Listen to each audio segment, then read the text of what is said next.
पश्चिम बंगाल सहित असम में आज पहले चरण के लिए मतदान चल रहा है और पहले चरण के मतदान के बीच टीएमसी की ओर से कई बूथों पर कम मतदान प्रतिशत होने को लेकर चुनाव आयोग को शिकायत भी दी गई। भारतीय जनता पार्टी क्या सोच रही है, इस मामले को लेकर बीजेपी के राज्यसभा सांसद राकेश सिन्हा से बातचीत की हमारे विशेष संवाददाता ललित नारायण कांडपाल ने।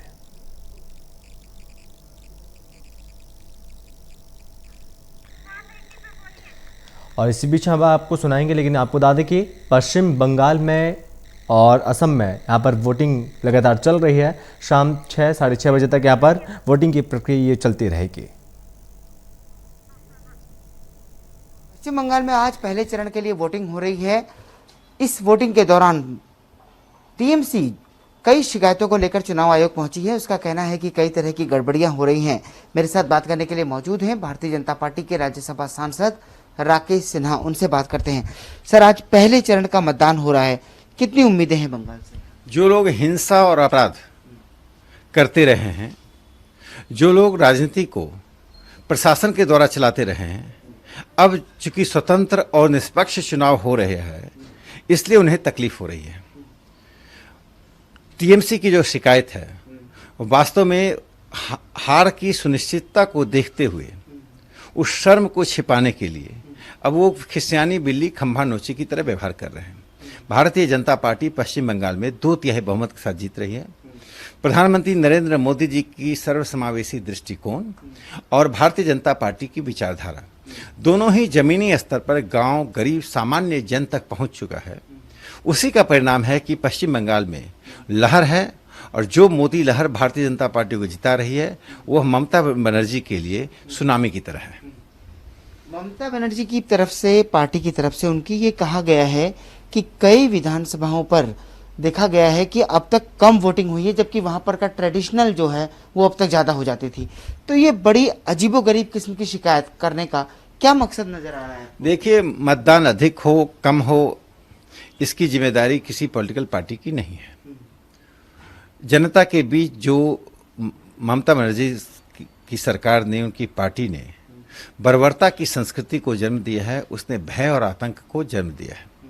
पश्चिम बंगाल में टीएमसी का भय और आतंक इस स्तर तक है कि लोग डरे हुए हैं और फ्री और फेयर इलेक्शन और चुनाव आयोग और सेंट्रल फोर्सेस के बावजूद भी जिस प्रकार ममता बनर्जी जी के कार्यकर्ता सेंट्रल फोर्सेस पर भी आक्रमण कर रहे हैं, तो साफ जाहिर है कि इस प्रकार की राजनीतिक संस्कृति, हिंसा की संस्कृति में मतदान कम तो होगा ही।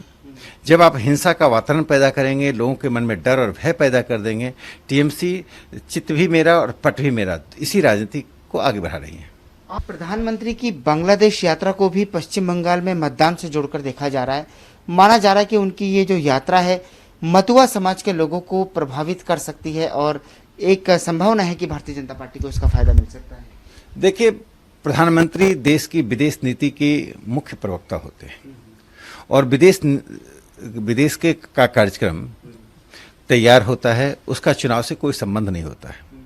प्रधानमंत्री 365 दिन प्रधानमंत्री के रूप में काम करते हैं, तो उनकी हर काम का प्रभाव यदि सकारात्मक काम होगा, चाहे देश के भीतर करें कि बाहर करें, जनता के ऊपर होता है। प्रधानमंत्री नरेंद्र मोदी जी बांग्लादेश गए, बांग्लादेश की सरकार और वहाँ की जनता जिस प्रकार से प्रधानमंत्री जी के साथ खड़ी है, उनका स्वागत कर रही है, जिस तरह से भारत पर भरोसा जता रही है, एक बड़ी भारत के लिए उपलब्धि है।